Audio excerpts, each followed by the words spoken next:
Miss Nelson is Missing by Harry Allard and James Marshall. The kids in room 207 were misbehaving again. Spitballs stuck to the ceiling. Paper planes whizzed through the air. They were the worst behaved class in the whole school. "Now settle down," said Miss Nelson in a sweet voice. But the class would not settle down. They whispered and giggled. They squirmed and made faces. They were even rude during story hour. And they always refused to do their lessons. "Something will have to be done," said Miss Nelson.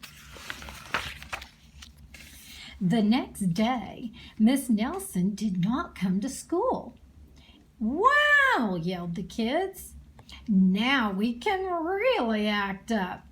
They began to make more spitballs and paper planes. "Today, let's be just terrible," they said. "Not so fast," hissed an unpleasant voice.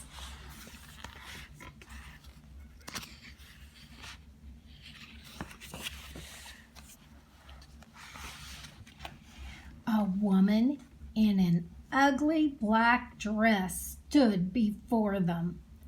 "I am your new teacher, Miss Viola Swamp." And she rapped the desk with her ruler. "Where's Miss Nelson?" asked the kids.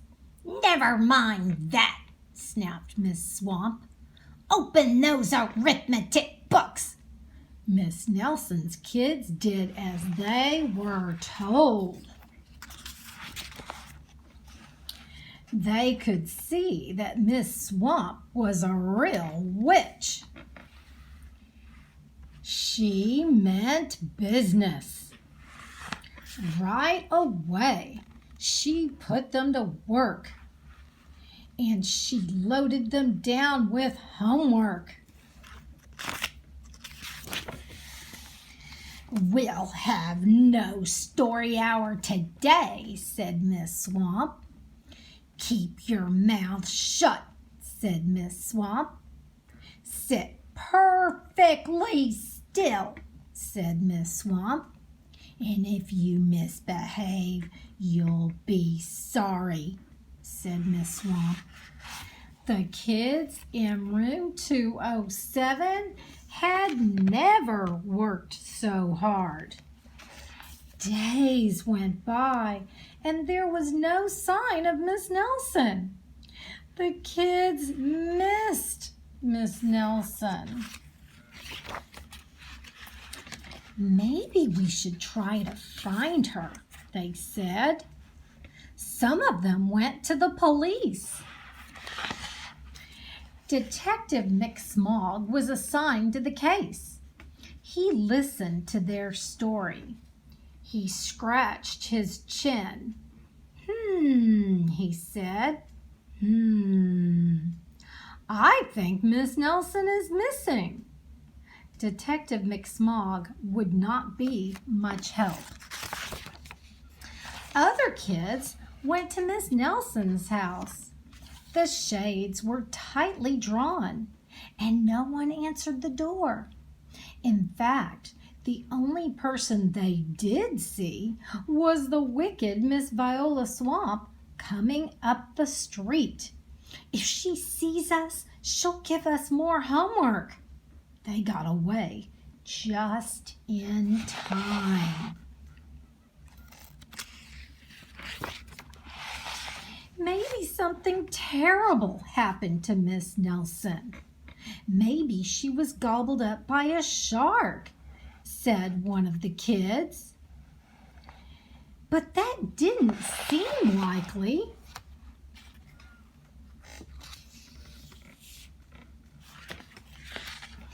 Maybe Miss Nelson went to Mars, said another kid. But that didn't seem likely either.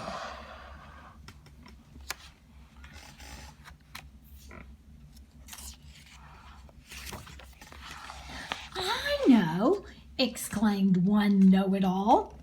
Maybe Miss Nelson's cat was carried off by a swarm of angry butterflies.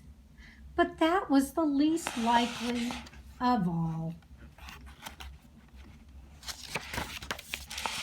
The kids in room 207 became very discouraged. It seemed that Miss Nelson was never coming back, and they would be stuck with Miss Viola's swamp forever. They heard footsteps in the hall. "Here comes the witch," they whispered. "Hello, children," someone said in a sweet voice.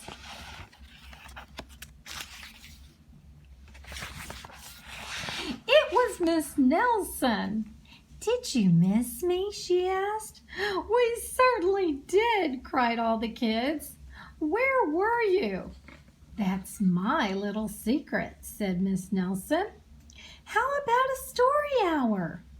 "Oh, yes," cried the kids. Miss Nelson noticed that during story hour, no one was rude or silly. "What brought about this lovely change?" she asked. "That's our little secret," said the kids. Back home, Miss Nelson took off her coat and hung it in the closet right next to an ugly black dress. When it was time for bed, she sang a little song. "I'll never tell," she said to herself with a smile. P.S. Detective McSmog is working on a new case. He is now looking for Miss Viola Swamp.